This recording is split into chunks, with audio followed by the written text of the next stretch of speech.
இந்த மரங்கள் வந்து காங்கேயம் பகுதியில் இருக்கிற சின்ன அம்மன் கோவில் பாளையம், கம்பளியம்பட்டி பக்கம் சின்ன அம்மன் கோவில் பாளையத்தில் உள்ள ஒரு கோகனட் ஃபார்ம். இது கடந்த 6-7 வருஷமாக எங்களோட பராமரிப்பில் இருக்குது. இதுக்கு வந்து இந்த வெள்ளைப்பூச்சி, அதுக்கப்புறம் இதர எந்த தென்னை மரத்துக்கு வர எந்த பூச்சிகளும் இதுக்கு கிடையாது, இதுக்கு வராது. ஏன்னா இதுக்கு வந்து நாங்கள் எங்களோட இயற்கை உரம் வந்து தென்னை மரம் சிறப்பு இயற்கை உரம் வருஷத்துக்கு 15 கிலோ கொடுக்குறோம். அப்புறம் வந்து நுண்ணுயிர் உரம் வந்து அது வந்து வருஷத்துக்கு ஒரு டோஸ் வந்து மண்ணில் கொடுக்குறோம்.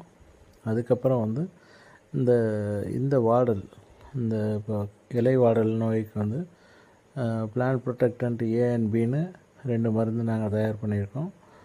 அதை வந்து 1 லிட்டருக்கு 10 மில்லி டோஸு, அது வந்து போன வருஷத்துக்கு 3 டோஸ் கொடுத்துருக்கோம்.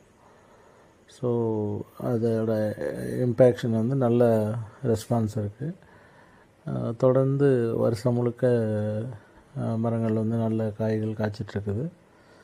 இது வந்து எங்கள் கைக்கு வர்றதுக்கு முன்னாடி, எங்களோட பராமரிப்புக்கு வர்றதுக்கு முன்னாடி ஒரு மரம் வந்து அதிகபட்சமாக வருஷத்துக்கு 70 காய் தான் கொடுத்துட்ருந்துச்சு. இப்போ கிட்டத்தட்ட 250 காய்க்கு மேலே வருது. காய் சைஸும் வந்து ஆவரேஜாக வந்து கிட்டத்தட்ட 450-500 கிராம் சைஸ் வருது. 100% ஆர்கானிக் ஃபெர்டிலைசர் போடுற ஃபார்மு. 1% கூட எந்த கெமிக்கலும், எந்த ஒரு பெஸ்டிசைடோ இல்லாட்டி ஒரு நியூட்ரியன்ட் இதுக்காகவோ எந்த கெமிக்கலும் கொடுக்கல. ஃபுல்லாக ஆர்கானிக்லேயே இருக்கிறதுனால நல்ல ஒரு காய் நல்ல டேஸ்ட்டாக இருக்குது. இதில் முக்கியமான விஷயமே வந்து முதல்ல ட்ரீட்மெண்ட் ஆரம்பிக்கிறதுக்கு முன்னாடி இது வந்து ஒயிட் ஃப்ளை இன்ஃபெக்ஷன் இருந்துச்சு. எங்கள் ஃபெர்டிலைசர் கொடுக்கும்போது என்ன ஆகுன்னா, அந்த இலைகளில் நார் சத்து அதிகமாயிரும். இலைகள் வந்து செல்வால் கன்ஸ்ட்ரக்ஷன், அதாவது செல்வாலோட கட்டமைப்பில் வந்து இதில் இருக்க சில முக்கியமான நியூட்ரியன்ட்டெல்லாம் அதில் வேலை செய்கிறதுனால, பர்டிகுலராக சிலிக்கா, கால்சியம் கார்பனேட், அப்புறம் வந்து அதில் பொட்டாஷியம் இருக்குது.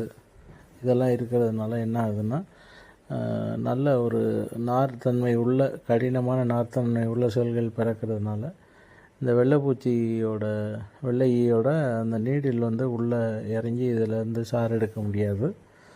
அதனால் வந்து அந்த இன்ஃபெக்ஷனே எதுவும் இல்லை. அப்புறம் வந்து வேறு இந்த நார்த்தன்மை கொஞ்சம் அதிகமாகிறதுனால வண்டுகளும் பெருசாக தாக்க